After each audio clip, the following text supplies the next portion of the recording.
Why is it rude to wear hats inside? So part of it comes from the function of a hat, right? It's supposed to cover your head, which means that it also covers your eyes. And historically, you had to have some trust in the person who you've allowed into your home, and trust is often seen through the eyes. So Emily Post says it's because back in the day, knights would have to doff their helmet when they spoke to women. That's a little fanciful and not exactly accurate, but yes, women could look on at a joust. But what's more accurate is in this time period, you didn't talk to men who you didn't know. When you dined with men, they were men who were of relation to you or close friends. And notice all these people are wearing hats because actually it was still polite to wear inside hats here. And that's the bigger thing. Hats had true function. And if they were dirty, you weren't supposed to wear them inside. Why was everybody wearing hats inside?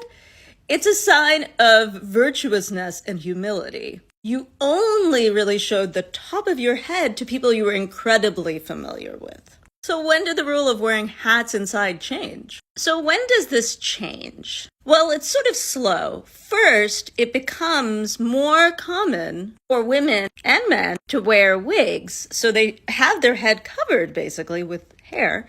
With the rise of capitalism, though, wigs start to give way to top hats, which are seen as more modern and easy to use when you're working outside of your house doing businessy things. But the thing about these hats is they are outside hats, to start with that night we were talking about.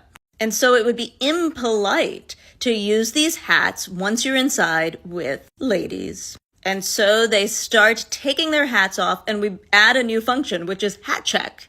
And while styles changed from the late 1800s to the 1940s, men wore these hats outside. And so it was impolite for men to take those dirty hats and wear them while they're hanging out with you inside. Interestingly enough, this wasn't necessarily true of women's hats because women weren't perceived as walking to and fro or really getting too dirty. And the hat for a woman was seen as more of part of her outfit.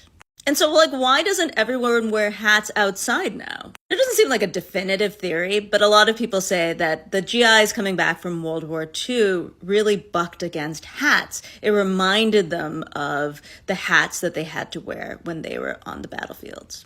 Of course, now our hats are basically clean, even if we wear them outdoors, because we drive around in cars and go in public transportation.